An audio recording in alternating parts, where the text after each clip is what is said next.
And we are asking her permission to use this for our project and to be able to place this upon YouTube. You have my permission. Thank you. I'm Wendy Gretzinger.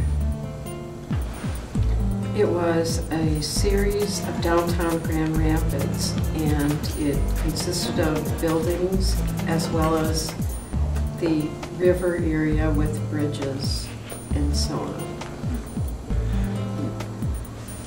I got interested in art as a release from my stressful work that I was doing, and I found that art really slows you down and sort of calms you down, so I enjoyed it and I pursued after that. I love colored pencil and graphite pencil because that's what I started with. And then about a year ago, I changed my attitude about ink and found that ink was really nice to work with, ink and watercolor. I was at Frederick Meyer Gardens and I took a class, and the instructor at that time was John Knight, and he really encouraged me to do more of the colored pencil. There are two local artists that I really admire. One is John Knight. He's really just inspired me to do things that are beyond my capabilities, but I keep trying, and that makes me develop as an artist. And the second artist is Mary Anderson. She's an excellent artist and has a degree in art, and she's currently teaching me the finite traits of the ink and watercolor medium.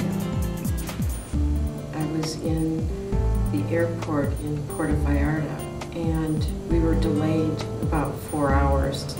So I pulled out my art that I was working on. It was a cat, and I was just sketching it. And this guy from Chicago saw me and saw the art.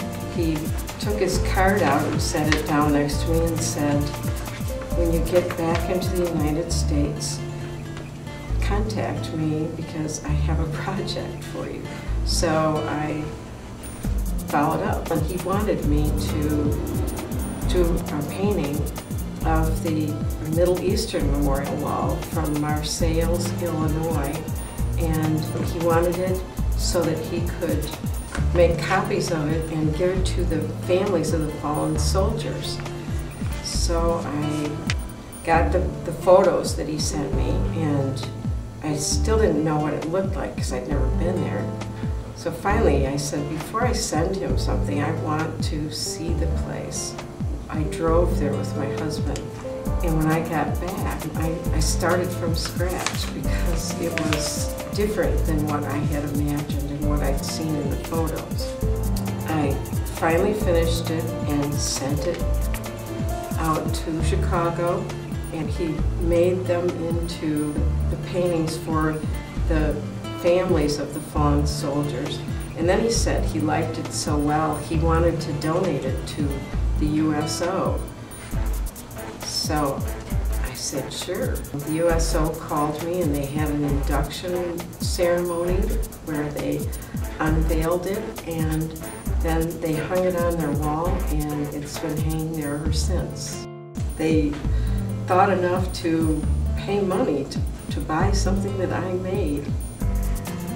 Oh, I guess I would say, I know it's a tough road, but everything you do it takes a lot of practice, and if you really enjoy it as much as I do, I would just say keep practicing and take advantage of any opportunities that you get to exhibit or to do as a commission. I know a lot of people will say, oh, I'm not good enough to do that, or I've never done a building before, I've never done an animal before. But if you don't try, then you'll never get there.